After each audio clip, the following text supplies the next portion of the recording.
In May 1990, Josip Broz Tito died after 35 years of ruling the Socialist Federal Republic of Yugoslavia. For decades, he was regarded as the supreme authority and a model citizen as a result of a systematically constructed cult of personality, and he was treated almost as a god. Given the fact that the Yugoslav communists deemed Tito to be irreplaceable, Yugoslavia was taken over by an 8-member presidency, 1 member from each Yugoslavian republic and an autonomous province.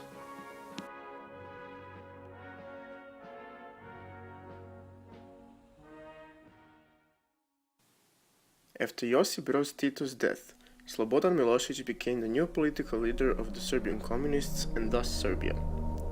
He sought a reform of the Yugoslav Federation in such a way that republics would lose the right of independent decision-making. He advocated the principle of one man, one vote, so that Serbia, as the most populous republic, would have gained more power within the Yugoslav Federation. The new Serbian constitution he introduced abolished the autonomy of Vojvodina and Kosovo. His men were given political power in Montenegro. By using propaganda and by using Serbian nationalism, Milošević successfully instigated mass meetings, clearly marked with the Serbian national iconography. At the meetings, which were often held throughout Serbia, people were protesting against the alleged threat to the Serbs in Kosovo and elsewhere in Yugoslavia, and offered unreserved support for Milošević, who was portrayed as the savior of the Serbian people. These kinds of politics provoked opposition from Slovenian and Croatian communists towards Serbia. Later, Bosnia and Herzegovina and Macedonia joined the opposition. The members of the presidency of Serbia, both of the autonomous provinces and Montenegro, were supporting Milošević, while the remaining 4 republics opposed him.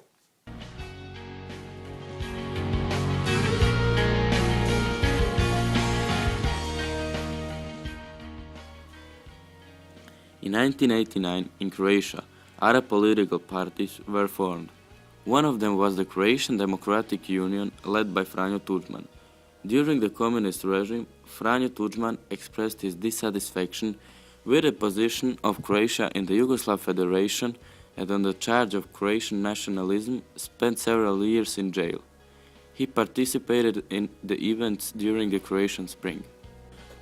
On the first multi-party elections held in 1990, the Croatian Democratic Union won. On the 30th May, the Croatian parliament met for the first time after many years. On that session, Franjo Tuđman was elected the president of Croatia. The parliament changed the name of the country from the Socialist Republic of Croatia to the Republic of Croatia, which marked the end of socialism in Croatia. The flag was also changed from having the 5-pointed star to having the traditional Croatian coat of arms checkerboard. The new constitution defined Croatia as the national state of the Croatian nation and the state of the members of autochthonous national minorities.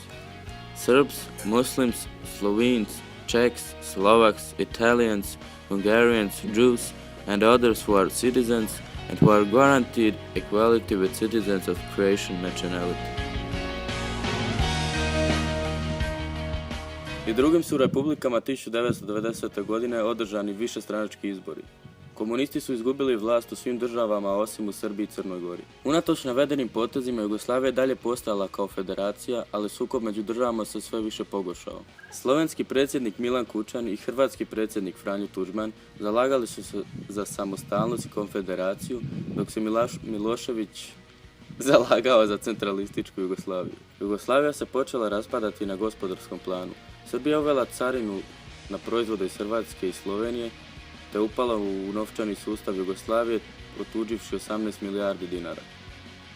Milošević je za svoju politiku pridobio vojne časnike Jugoslavenske narodne armije, koji su uglavnom bile srpske nacionalnosti, a časnici drugih nacionalnosti su počeli napuštati JNA. Croatian territories, which were largely populated by Serbs, the Serbs started establishing themselves as an autonomous region. They didn't recognize the newly elected Croatian government, and they proclaimed as the Serbian Autonomous Region of Krajina, SAO Krajina, and it sectioned out from Croatia. In August 1991, the log revolution started. Serbian paramilitary troops blocked roads, barricades. The JNA, under control by Milošević, gave active support to rebels. The ultimate goal emphasized the creation of Greater Serbia that will increase larger part of Croatia, Bosnia and Herzegovina. During 1991, armed incidents became increasingly common, particularly in the area of Pakrac, Plitvice and Vukovar. Ako pregovori Tuđmana i Miloševića nisu bili uspješni, hrvatsko vodstvo odlučilo raspisati referendum, u kojem se čak 93% građana izjasnilo za slobodnu, suverenu Hrvatsku državu, koja je uspostavljena 25.6.1991.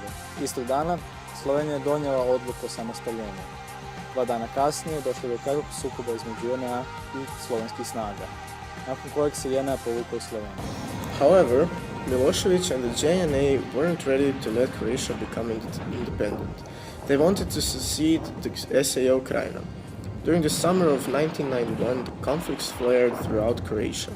Serbian rebels were, with the help of the JNA and paramilitary volunteers from Serbia, occupied Baranja, Eastern Slavonia, Western Slavonia, and large parts of Banja, Kordun, and Lika.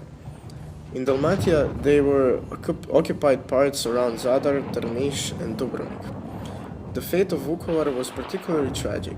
Serbian forces also committed war crimes against civilians in Škabrnja, Saborsko, and elsewhere. Many Croatian cities were severely damaged during the Serbian bombings. They also bombarded Dubrovnik, Šibenik, and Zadar. Tijekom rata Hrvatska demokratska zajednica zadržala je vlast u Hrvatskoj. Početkom 1992. u Hrvatskoj su održani parlamentarni izbori na kojima je ponovno pobjedio HDZ, dok je na predsjedničkim izborima pobjedio Franjo Tuđman. Predsjednik Tuđman 1994. godine otvorio je spomenik poznat pod nazivom Oltar domovine. To je ovo. To je spomenik posvećen poginulima u Domovinskom ratu. Kao što vidite, svi kameni blokovi su različiti, to je zato što su doneseni iz raznih dijelova Hrvatske. U sredini gori plamen koji se zove Vječna vatra. The war in Bosnia and Herzegovina began in April 1992, following a similar scenario as the war in Croatia. Serbian troops committed numerous organized crimes, of which the worst was the massacre in Srebrenica in 1995. In 1995, Croatia was given approval of the international community to take liberation action, of which the most important were Flash and Storm. Peace talks took place in the US city Dayton. The main participants were Croatian President Franjo Tuđman, Bosnian President Alija Izetbegović, and Serbian President Slobodan Milosevic. Franjo Tuđman je 1999. izabran za predsjednika Hrvatske. Njegova stranka HDZ zadržala većinu u Saboru. Mnogi su mu prigovarali zbog autoritarnog stila vladanja te za miješanje ratu u BiH. Kritičari su mu prigovarali zbog loše izvedene privatizacije koja se svela na pljačku, te za samovoljno miješanje u poslove izvan predsjednikove ovlasti, te zbog stila vladanja kao Tito. Bez obzira na sve, to ne umanjuje njegove zasluge. Samostalnost Hrvatske i svršetak rata. Franjo Tuđman je umro 1990. godine.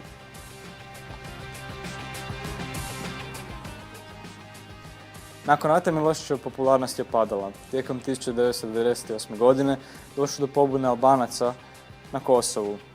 Milošević je uzvratio vojnim napadom i masovnom deportacijom Albanaca. 24.3.1999. godine došlo je do zračnog napada NATO saveza na području Srbije. U srpnju 2000. godine Milošević je raspisao izvanredne predsjedničke izbore. On se nadao da će pobijediti, on je bio uvjeren da će pobijediti, no nije pobjedio zbog gubitka Kosova, siromaštva i krađe. Došlo je do masovnih prosvjeda zato što je odbio sići sa vlasti. Na kraju narod ga svrgnuo. In June 2001, he was submitted to the International Court of Justice in Hague for war crimes in Yugoslavia. He was charged with the crimes in Kosovo, Croatia, and Bosnia and Herzegovina. He was accused of attempting to realize the project of Greater Serbia and that he was directly responsible for the attacks and the war in the former Yugoslavia. During the trial, he died of heart attack in 2006 in a prison in Hague.